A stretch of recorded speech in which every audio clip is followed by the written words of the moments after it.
सोया, जल्दी से अपना होमवर्क पूरा करो और सो जाओ। मुझे भी कल होटल में देने वाली बिरयानी की तैयारी करनी है। अस्सलाम वालेकुम अब्बू। अस्सलाम। रख दो उधर।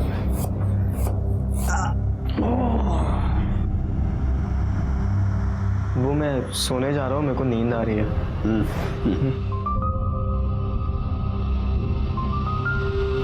ये लीजिए अब्बू।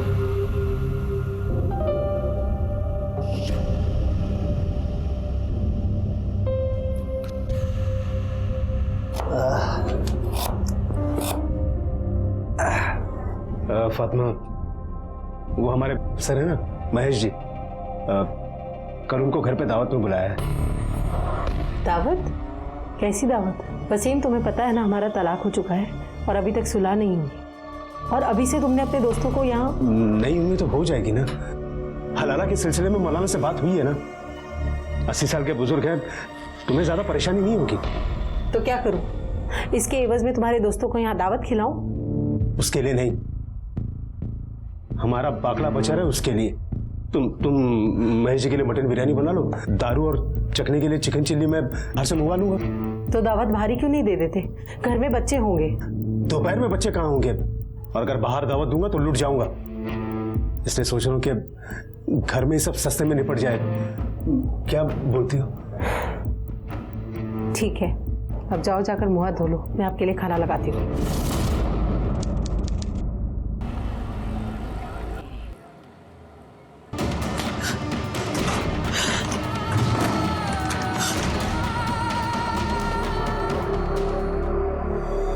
जोया, जोया क्या हुआ बेटा?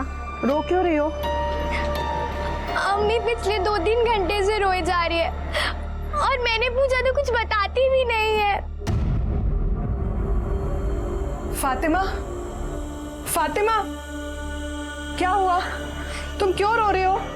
फातिमा, क्या हुआ? क्या हुआ?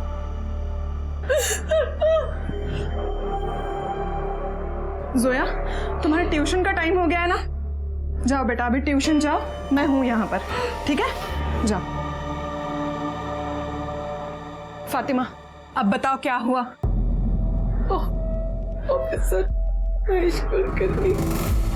वसीम भाई, बाबू जी के पिछले बिरयानी का स्वाद आज भी याद है। वैसी होनी चाहिए बिरयानी आज भी। अरे साहब, फातिमा के हाथ में जादू है, जादू। मैं शर्त लगा सकता हूँ, उससे अच्छी बिरयानी आइटम बनेगी। फातिमा जी। अरे कुछ ले आओ भाई।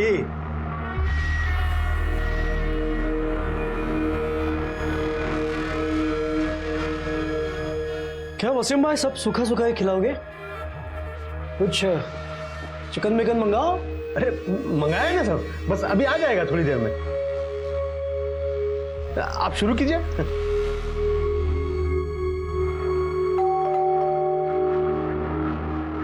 ये लीजिए, चिकन आ गया। अब साथ पार्सल। हाँ ले भाई, ये ले। ओके।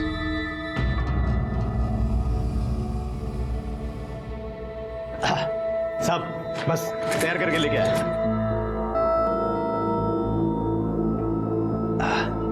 अरे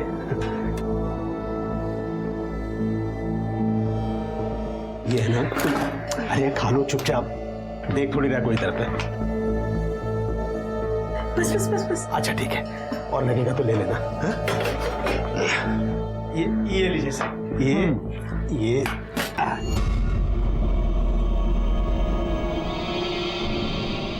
वसीम, वसीम ने बिना हलाला के मेरे साथ ये गंदी हरकत की। वसीम, वसीम, वसीम उठिए। वसीम, हम बात नहीं आएंगे ना अपनी पुरानी हरकतों से? बिना हलाला के आपने मेरे साथ नींद में ये गंदी हरकत। अरे कौन सी हरकत? मैंने क्या किया है? मैं तो ये खाते पीते सो चुका था, अब तुम्हारे जगाने पे तो जागा हूं। तुमने नहीं किया तो फिर किसने मेरे साथ?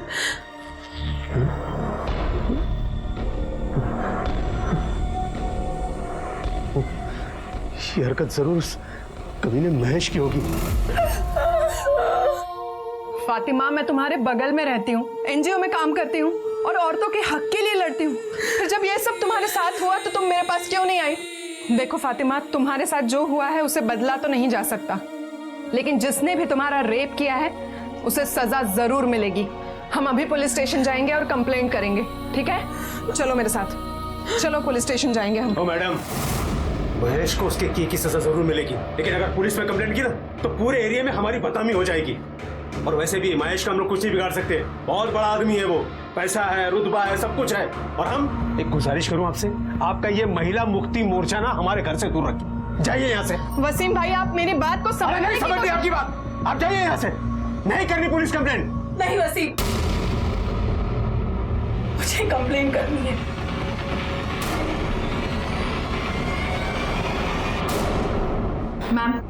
मैम, ये फातिमा है, हमारे एरिया में ही रहती है, इसके साथ रेप हुआ है।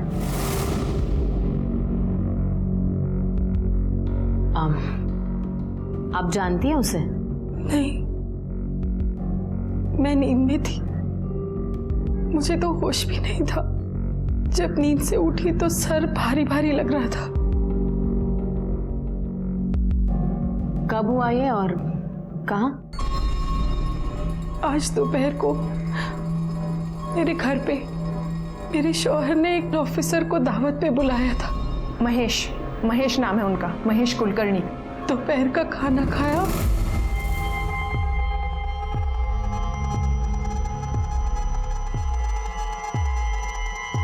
तो पता नहीं बेइंतहा नींद आने लगी। मैं जाकर भी अपने आप को जगा नहीं पा रही थी। मुझे बहुत नींद आ रही है, मैं थोड़ी देर सोने जा रही हूँ। बिरयानी रखी है अंदर, ले लीजिएगा। जाकर अपने कमरे में सो गई और जब उठी तो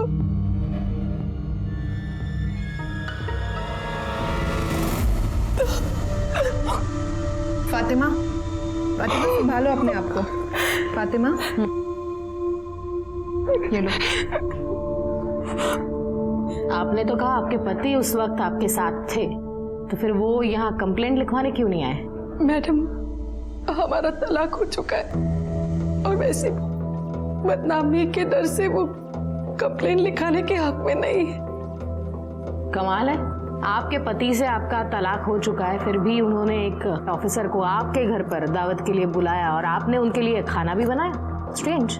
मैडम, दरअसल आजकल हम लोग साथ ही रहते हैं, तलाक हुआ है पर हलाला की बात चल रही है। वो मुझसे दोबारा निकाह करना चाहते हैं। तो हो सकता है आपके पति ने ही नींद में आपके साथ जबरदस्ती की हो। नहीं मैडम, वो तो खुद बेसुध बेहोश होकर सो रहे थे, मैंने खुद उन्हें उठाया। ये भी तो हो सकता है ना कि ये सब कुछ करने के बाद उसने नींद का नाटक किया हो। नहीं, वसीम ऐसा नहीं कर सकते। हलाला की बात निकाह से पहले ये सब करना गुनाह है। मुझे पूरा यकीन है महेश साहब ने मेरे साथ ही गलत हरकत की है। बाड़ी, मेडिकल टेस्ट लगे हों जैन। ओके मैडम, चलिए। साधारण सी फातिमा पति से तलाक के बावजूद घर परिवार में उलझी, अपने बच्चों की जिंदगी बेहतर बनाने में लगी हुई थी और हलाला की रस्म पूरी होने का इंतजार कर रही थी। और उसके ही पति का दोस्त खाने पर उसके घर आता है, लेकिन उसके जाने के बाद जो हलचल, जो बवंडर फातिमा की जिंदगी में आया, उसने फातिमा के आत्मविश्वास और आत्मसम्मान को तार तार कर दिया। पर बावजूद इसके वो मजबूती से खड़े रहने की कोशिश कर रही थी। फातिमा के साथ बलात्कार हुआ था, ये साबित हुआ, लेकिन बलात्कार करने वाला कौन था इसका जवाब नहीं था। क्या वो महेश था या फिर फातिमा का तलाकशुदा पति वसीम? क्या सच वाकई इतना सही था या फिर इस सच की कोई और डरावनी तस्वीर भी थी?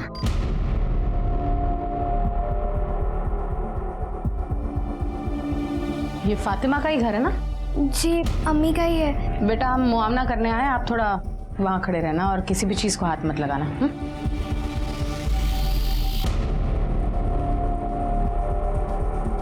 ठीक तरह से घर चेक करना।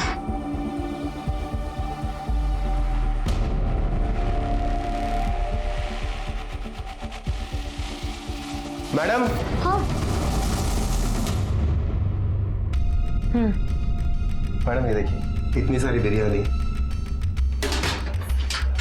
ये पार्सल का डिब्बा, ये झूठी खांडवी, बाहर शराब की बोतलें, 2 ग्लासेस। मुझे लगता है कि फातिमा सच बोल रही है और हो सकता है कि इसी खाने में नींद की दवाई मिलाई गई हो और शायद उसी बेहोशी की नींद में महेश ने या फिर खुद वसीम ने उस पर रेप किया हो। एक काम करना, सब एविडेंस कलेक्ट करना और ग्लासेस और बॉटल फिंगरप्रिंट्स के लिए लैब में भेज देना।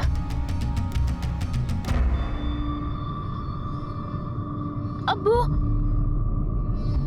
नहीं ठीक है, कुछ नहीं। आप फातिमा के पति वसीम हो? हाँ। तो अब तक कहाँ थे? वो अबू को मैं डॉक्टर के यहाँ लेके गया था। इनके पेट में बहुत दर्द हो रहा है और उल्टियाँ बार बार हो रही हैं। डॉक्टर ने बोला है कि फूड पॉइजनिंग हुआ है। अच्छा, बताइए आपके साथ और कौन कौन था यहाँ जिसने ये खाना खाया और शराब पी? वो ऑफिसर है ना महेश, वो थे। दरअसल हमारे पापा जी का ठेला लगता है हमारा, वहाँ हफ्ता वसूली करता है वो।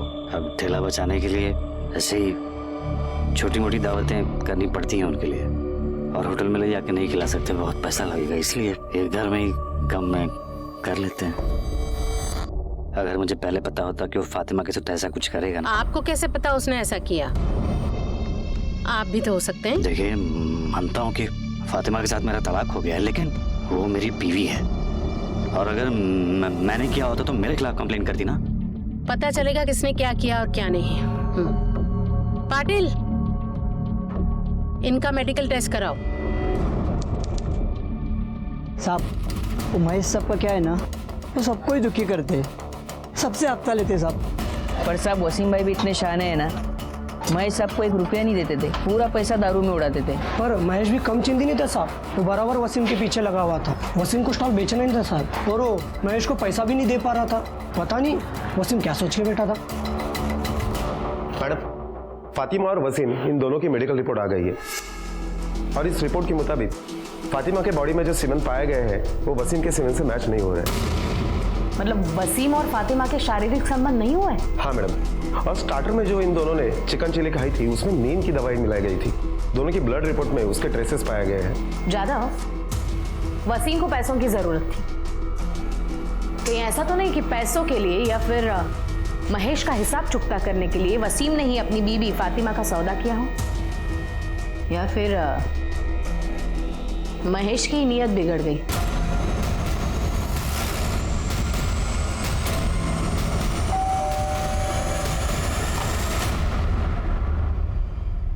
महेश है घर पे? बुलाइए उसे, हमें उससे कुछ बात करनी है। सर, महेश तो कल से घर नहीं आए और उनका फोन भी स्विच ऑफ है। आप? मैं उनकी पत्नी। अच्छा, वो कल से गायब है, लेकिन आपने मिसिंग कंप्लेंट नहीं करवाई? हाँ, इसी एरिया के पुलिस स्टेशन में करवाई थी, और मैं लेके आती हूँ, आप अंदर आइए ना। ये मिसिंग कंप्लेंट की कॉपी।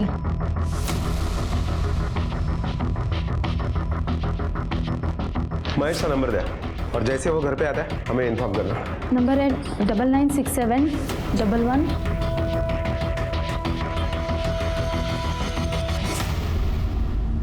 महेश का नंबर ट्रेस करो और चेक करो उसकी लास्ट लोकेशन क्या थी।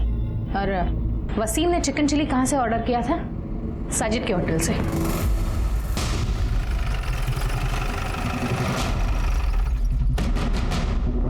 यहाँ साजिद कौन है? मैं हूँ मैडम।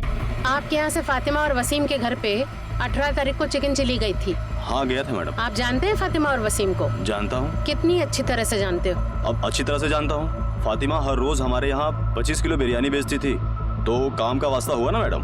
तो आपको ये पता होगा कि उसके साथ रेप हुआ है? नहीं। और आपके यहाँ से जो चिकन चिली गया है उसमें नींद की दवाई मिलाई हुई थी।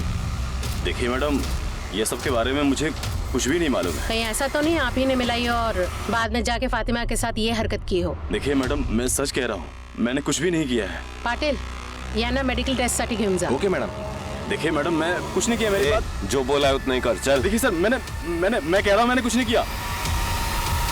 फातिमा, कैसी है तू? सुना तेरे बारे में, सुन के बहुत बुरा लगा। मतलब समझ में नहीं आता कि कोई इतनी उम्र वाली औरत के साथ क्या जाने कैसा आदमी होगा वो, जो कहीं तूने जाने अनजाने में उससे कुछ इशारा नहीं किया ना? आप यहाँ अम्मी को हमदर्दी देने आई है या उनकी जले पे नमक छिड़क रही है? आपकी झूठी हमदर्दी ना अपने पास रखिए, जाइए अपना काम करिए, जाइए। फातिमा, अंदर आओ।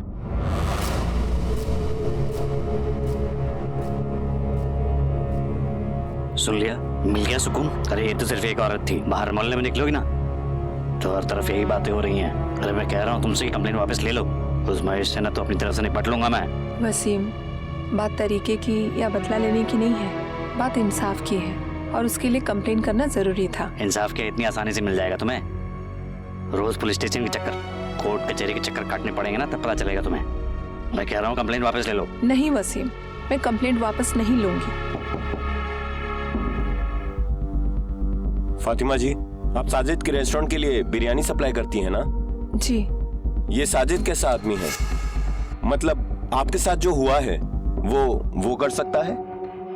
जी। देखिए, उस दिन आपके घर से जो चिकन चिली हमने बरामद की उसमें नींद की गोलियां मिलाई गई थी। आपको क्या लगता है कि ये हरकत साजिद कर सकता है? साहब, उसके पास मेरा बहुत पैसा बकाया है। जब मैंने पैसे मांगे तो उसने कहा कि तुम्हारे शौहर का उधार कौन चुकाएगा, इसलिए सारे पैसे कट गए। इस बात पे मेरा उसके साथ बहुत झगड़ा हुआ था और फिर एक दिन उसने मेरे साथ बदतमीजी करने की कोशिश की। मैम मुझे दे दीजिए, मैं लूं। ए मोइन, तू जा पार्सल लेके, मैं देख लेता हूँ। तू जा।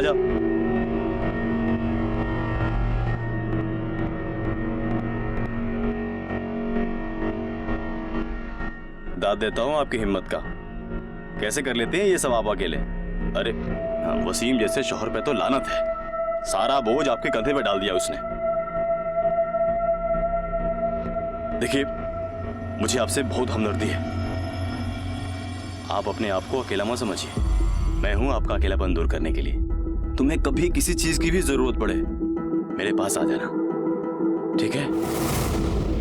ये पैंतरे ना किसी और पर आजमाना। मुझे जरूरत नहीं है किसी फरिश्ते की। और आज के बाद अगर ऐसी हिमाकत की तो इसी डेगची में डालकर तुम्हारी बिरयानी बना दूंगी, समझे?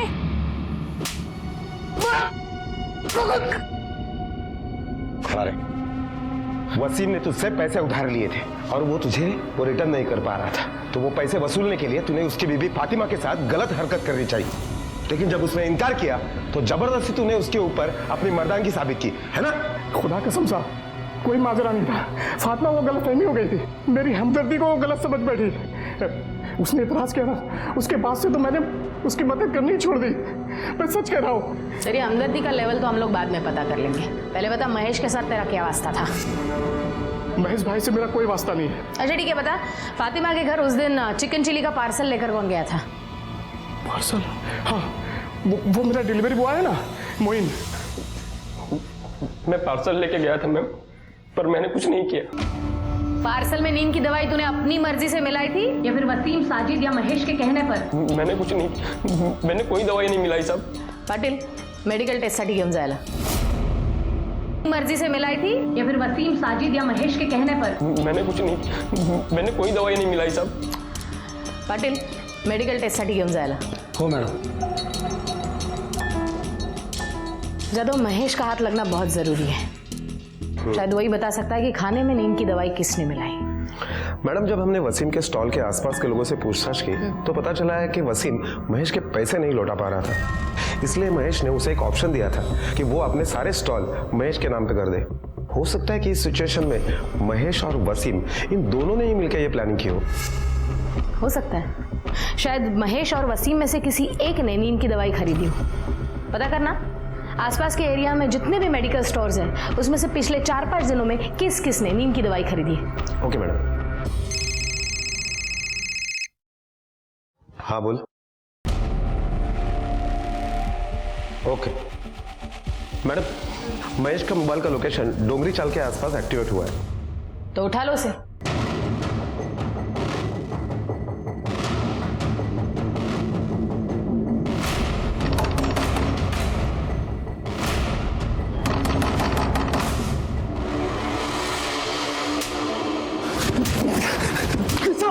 साहब तुम बता दो।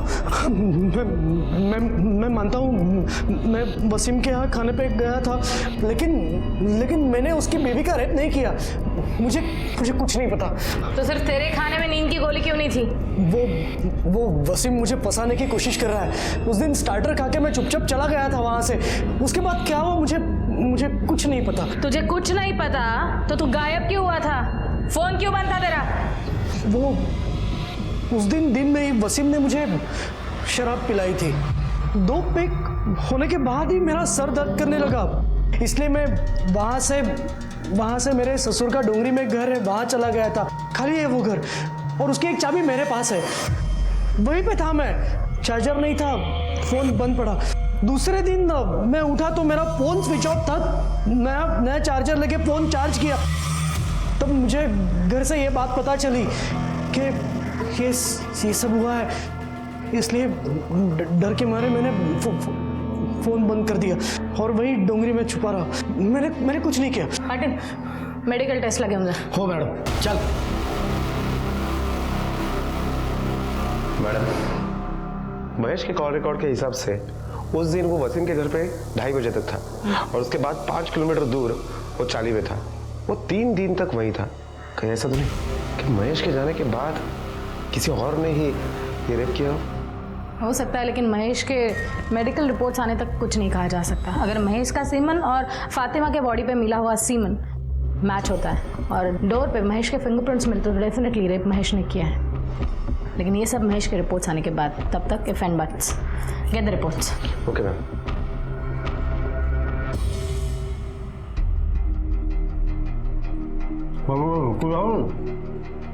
नहीं ठीक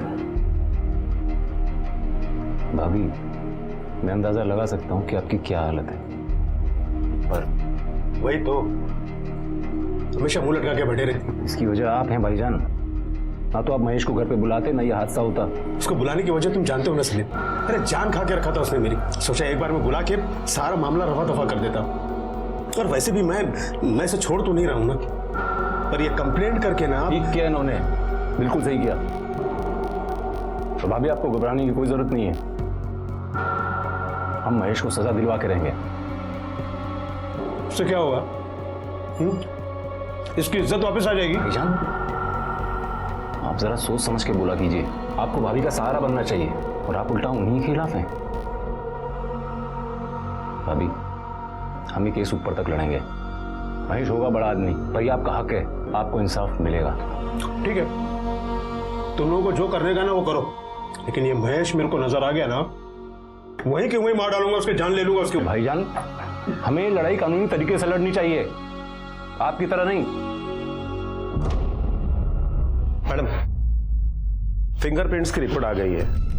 रिपोर्ट के मुताबिक वसीम के घर पे शराब के जो ग्लासेस पाए गए हैं उसके ऊपर के फिंगरप्रिंट्स, बेडरूम के दरवाजे के ऊपर के फिंगरप्रिंट्स महेश के फिंगरप्रिंट से मैच हो रहे हैं। लेकिन ताज्जुब की बात तो यह है कि फातिमा के बॉडी में जो सीमन पाया गया है उससे महेश का सीमन मैच नहीं होता है। मतलब महेश बेडरूम तक तो गया था, लेकिन उसने फातिमा का रेप नहीं किया। साजिद और मोइन के मेडिकल रिपोर्ट्स आए? हाँ मैडम, इन दोनों के भी सीमन फातिमा के बॉडी में जो सीमन पाया गया उससे मैच नहीं हो रहा है। साजिद नहीं, मोइन नहीं, महेश नहीं, तो फिर और कौन? मला वाटतं आपण काहीतरी मिस करतोय। फातिमा और वसीम की बैकग्राउंड फिर से चेक करना, छोटी से छोटी डिटेल निकालना, क्विक। 18 तारीख की दोपहर को वसीम के घर पे किसी को आते जाते देखा है? नहीं साहब। ये वसीम आदमी कैसा है? आदमी क्या साहब, बवाल है बवाल। 1 नंबर का दारूबाज और जुआर आदमी है साहब। पता नहीं कितने लोगों का कर्जा सर पे लेके घूमता है। मुझे तो लगता है साहब कि उसने खुद ही अपनी बीबी का सौदा किसी के साथ किया हो। वसीम ऐसे कर सकता है? साहब, जुए की लत आदमी से कुछ भी करवा सकती है। कल मैं 1 मिनट के लिए बाहर आई थी, तब मैंने देखा था खाने का पार्सल लेके एक आदमी दरवाजे पे खड़ा था। वसीम के पास पैसे तो नहीं होते थे, फिर वो जुआ कैसे खेलता था? साहब, उसका भाई सलीम है ना, वो उसे पैसे देता है। वसीम जितना नालायक है ना, उतना उसका भाई सलीम सलीकेदार है। वो सलीम ही है, वरना वसीम अपना स्टॉल कब का बेच चुका होता। तुम्हें क्या लगता है कि जुए की लत के लिए वसीम अपनी बीवी का सौदा कर सकता है? नहीं साहब, मेरा भाई दारूबाज हो, जुआरी हो, जो भी हो, लेकिन वैसी गिरी हुई हरकत कभी नहीं कर सकता। इतने दिन हो गए लेकिन पुलिस मुजरिम को नहीं पकड़ पाए।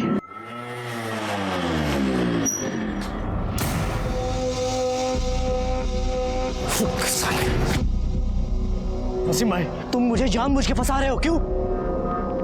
क्या बिगाड़ा है मैंने तुम्हारा? मेरी बीवी के साथ जबरदस्ती किया तूने? मैंने कुछ नहीं किया है, बल्कि तुम्हारे झूठी केस की वजह से मेरी नौकरी चली गई है। देखो अच्छे से बोल रहा हूँ, ये केस वापस लो, नहीं तो अच्छा नहीं होगा। तुम्हें जो करना है कर लो, पर ये केस मैं हरगिज वापस नहीं लूंगी। हाँ। आज बहुत प्यार आ रहा है बीवी पे, बीवी की साइड ले रहे हो। उस रात ये प्यार हाँ? बोलना नहीं समझ में आ रहा। अगर पुलिस केस नहीं होता ना तो ये मार डालता तेरे को। चल निकल, चल चल जा, चलो तुम चलो। उस रात क्या अरे चल जा, हुआ? निकल यहाँ से। हाँ, उस रात क्या हुआ था?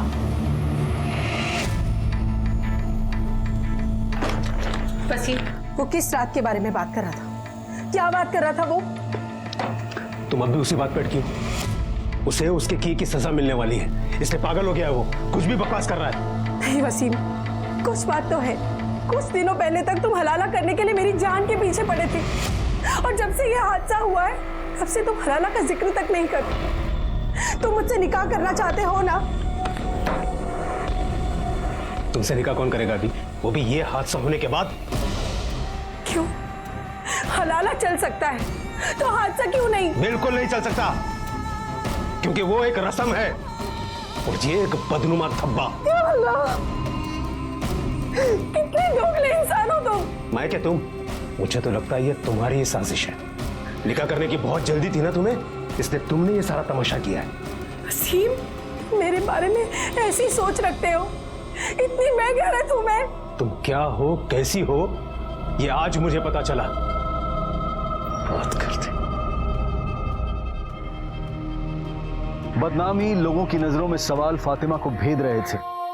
दूसरी तरफ वो मानो हताश होने लगी थी कि उसे इंसाफ मिलेगा भी या नहीं। तीसरा झटका वसीम का व्यवहार।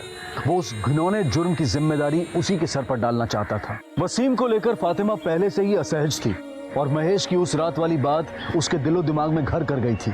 अब उसका असहज होना आशंका में बदल गया था, लेकिन अब तक हासिल कुछ नहीं था सिवाय दर्द और बदनामी के। पुलिस पूरी कोशिश कर रही थी, कई सस्पेक्ट थे, लेकिन अभी साबित होना बाकी था कि कौन असली गुनहगार था और किसने फातिमा के साथ बलात्कार किया था।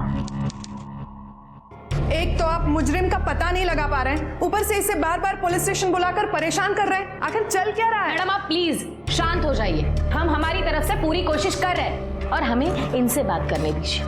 फातिमा जी आप बैठ जाइए प्लीज। वसीम को जुए की लत थी और उसकी वजह से आप दोनों में झगड़े भी होते थे, क्या ये सच है? जी, जुए की वजह से सब बर्बाद कर दिया था उसने। और एक दिन तो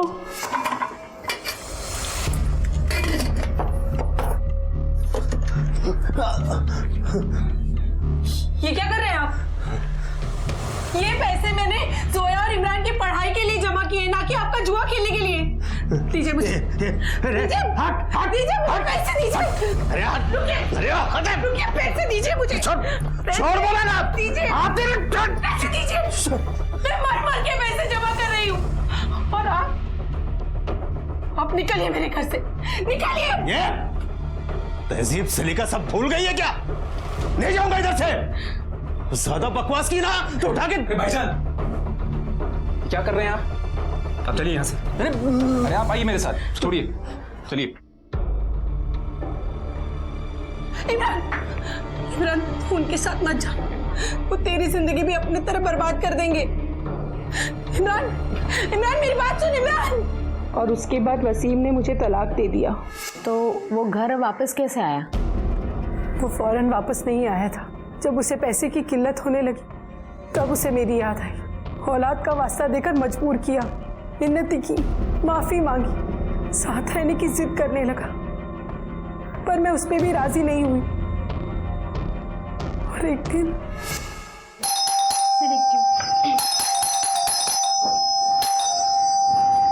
अम्मी, अम्मी अबू की तबीयत बहुत खराब है। अम्मी प्लीज आप मेरे साथ चलिए, अबू को आपकी जरूरत है। अम्मी प्लीज, अम्मी मेरे साथ चलिए। इमरान मैं कहीं नहीं जाऊंगी और उस आदमी के यहाँ तो कतई नहीं। अम्मी प्लीज। प्लीज मेरी बात मानिए, अब्बू को आपकी जरूरत है और चाचू भी घर पर नहीं है। अब्बू अकेले, और अब्बू के लिए तो मेरे लिए और जोया के खातिर प्लीज चलिए। हाँ अम्मी चलते हैं ना, मुझे भी अब्बू की बहुत फिक्र हो रही है, क्या मालूम किस हालत में होंगे। चलिए ना अम्मी। अम्मी अब्बू अब्बू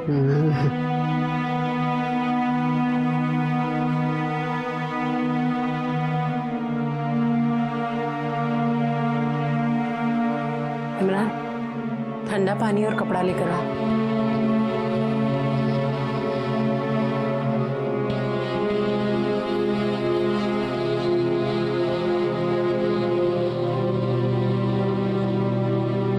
फातिमा, मैंने तुम्हारे साथ क्या क्या नहीं किया और तुमने फिर भी मेरा साथ दिया।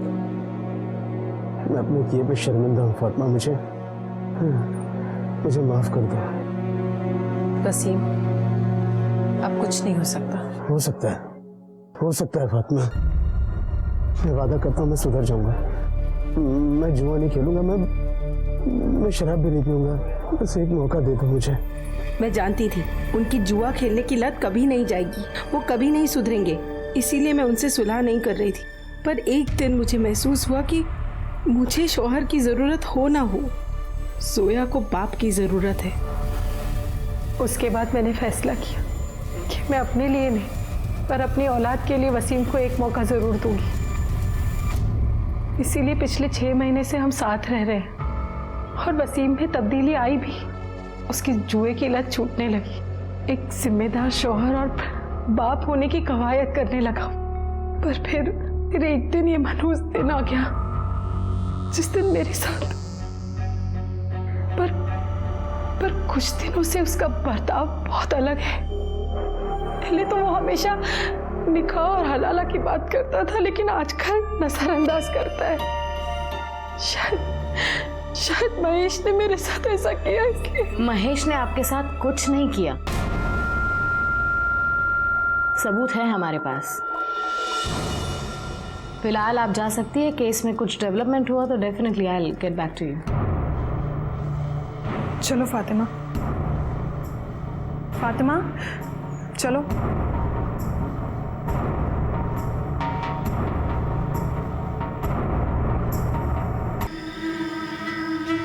इमरान, तुम्हारे अब्बू कहाँ हैं? इमरान, मैं तुमसे कुछ। इमरान, 2 पाव देना।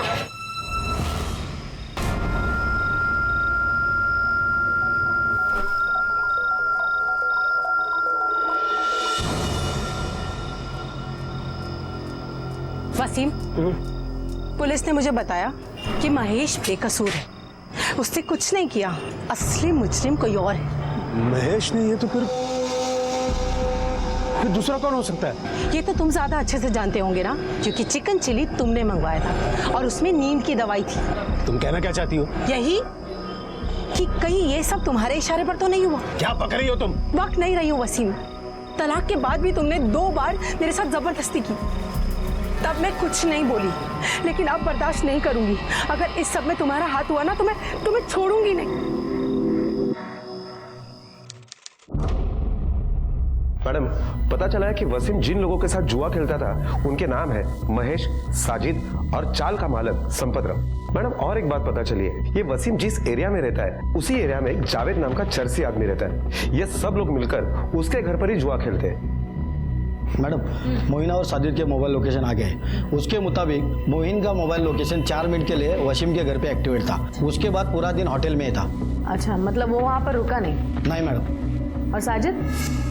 मैडम, साजिद के मोबाइल के लोकेशन के मुताबिक वो पूरा दिन सुबह से लेकर शाम तक होटल पर ही था। वो तो वसीम के घर के आसपास भी नहीं गया। हो सकता है ये उन दोनों के प्लानिंग का हिस्सा हो, लेकिन सबसे पहले हमें जावेद की खबर लेनी पड़ेगी। तो ही जावेद है ना रे? जी सर। तेरे यहाँ पे जुआ खेलते थे ना? अरे नहीं मैडम, वो तो इसी टाइम पास के लिए पत्ते खेलते बगैर पैसे के। हाँ। अच्छा, अब सच सच बोल दे। बहुत हो गया तेरा नाटक। तेरी पूरी कुंडली निकाली है मैंने। ऑफिसर महेश कुलकर्णी भी आता था ना तेरे पास जुआ खेलने के लिए? जी मैडम। उसका और फातिमा का कुछ लफड़ा था, बोला था तेरे को कुछ? फातिमा के रेप केस के बारे में कुछ जानता है? मैडम मैं खाली एक ही बात जानता हूँ, मंगता तो वो बता देता हूँ, पर मेरा नाम किधर नहीं आना मंगता। बोल। उस दिन वो फातिमा का पति वसीम भाई मेरे पास आया था जुआ खेलने।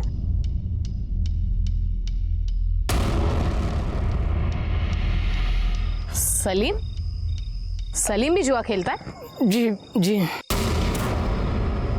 वसीम जुआ खेलता है? हाँ साहब।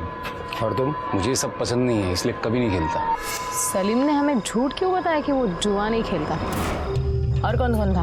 और हमारे वो चाल का मालिक संपत राव भी था। ये लो लाओ इधर, आज अपन का दिन है भाई लोग, संभल के। ये लो, आज सबको कंगाल करके छोड़ूंगा मैं। पहले चाल चल वसीम, देखते हैं आज कौन किसको कंगाल करता है। ये ले, सबसे बड़ा दाव, अहमद।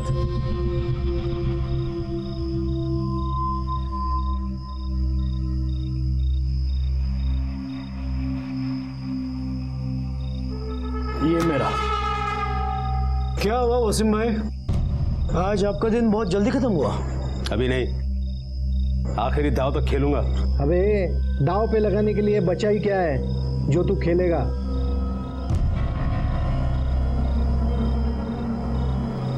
अरे निकलेगा भी, देख कैसे।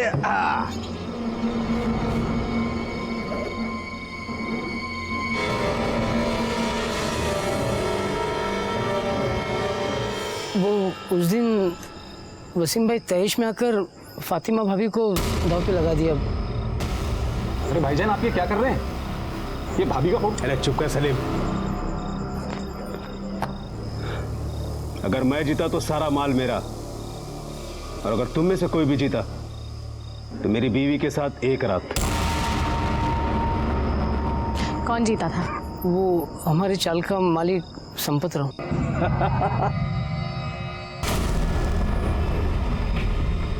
तीन बेगम।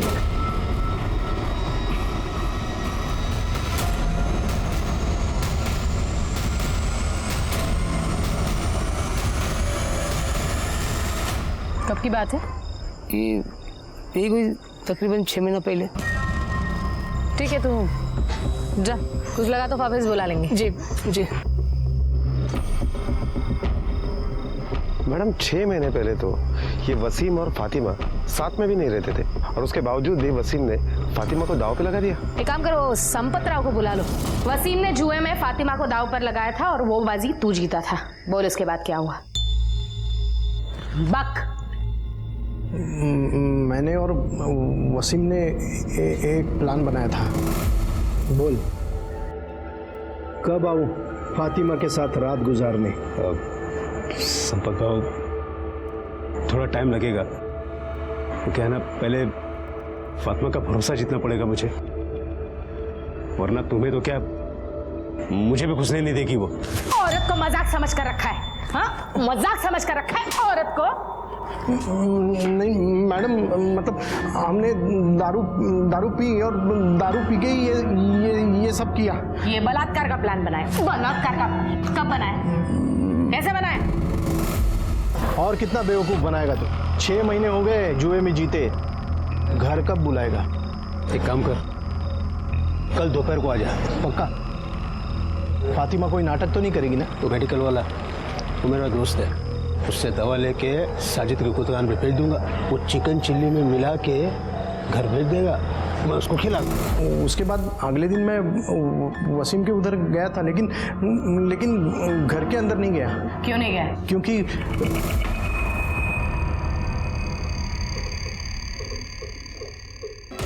उसके बाद मैं अपने घर चला गया। शाम को मुझे पता चला कि फातिमा का बलात्कार हुआ है। मैं डर गया, मुझे लगा मैं बेकार में फंस जाऊंगा। घबरा मत, रेप केस में तू अंदर नहीं भी गया तो औरत का सौदा करने के वाहियात हरकत के जुर्म में जरूर जाएगा। पाटील घेऊन जायला आणि याची मेडिकल टेस्ट पण करा। हो मैडम गलती हो गई मैडम। अब अंदर जाके पछताना। चल चल। इसके कॉल रिकॉर्ड्स, मोबाइल लोकेशन सब निकालो, तो वो सलीम को उठाओ।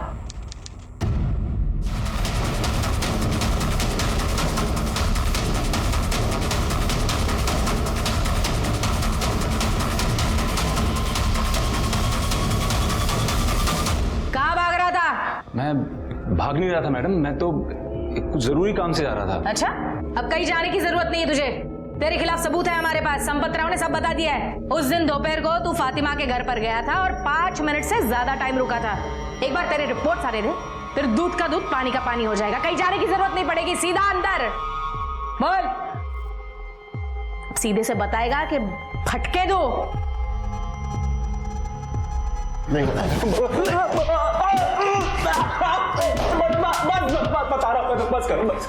रहा हूँ मैडम, मैं सब बताता हूँ। बोल। सब बताता हूँ। फातिमा के साथ मैंने बलात्कार किया था, पर मैडम मेरी नीयत खराब नहीं थी। मैं फातिमा से बहुत मोहब्बत करता था, पर वो वसीम की बीवी बन गई। वसीम भाई तो उसके काबिल कभी था ही नहीं। प्लानिंग कब किया था रेप का? वो जब मैंने संपत राव और वसीम भाई की बात सुनी थी। क्या रे वसीम, और कितना बेवकूफ बनाएगा तू? हाँ, 6 महीने हो गए जुए में जीते, घर कब बुलाएगा? एक काम कर, तू कल दोपहर को आ जा। उनकी बात सुनने के बाद मेरे को लगा कि एक बारी के लिए फातिमा को हासिल कर सकता हूँ। वसीम भाई और फातिमा का तालाक होने के बाद मैंने उसके करीब जाने की कोशिश की थी, पर मैं कामयाब नहीं हुआ। जिस दिन संपत राव फातिमा के घर जाने वाला था, उस दिन मैं पहले से ही घर पे नजर गड़ाए बैठा था, और जैसे ही महेश घर से बाहर निकला तो संपत राव के आने से पहले मैं घर में घुस गया। जैसे ही मैं घर में घुसा, मैंने देखा फातिमा अपने कमरे में नशे में सोई थी। मैंने उस मौके का फायदा उठाया और उसके साथ सोया।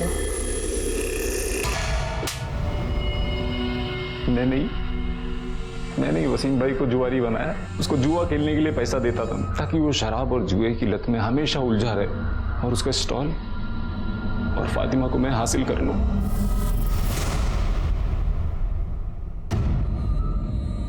फातिमा, आपके साथ जो कुछ हुआ उसकी प्लानिंग आपके पति ने और संपत राव ने मिलकर की। आपके पति जुए में संपत राव से आपको एक रात के लिए हारे थे।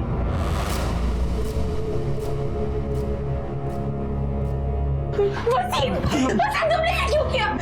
मुझे माफ कर दो। अल्लाह का खौफ नहीं है तुम्हें? रुकिए, असली गुनहगार कोई और नहीं, सलीम है। यह हरकत आपके साथ उसी ने की है।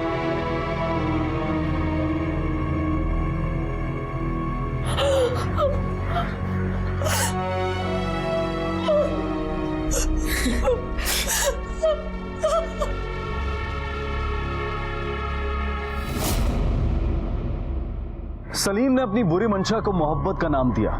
वो मोहब्बत जो सिर्फ शारीरिक संबंध बनाने के ख्वाब सजाती थी।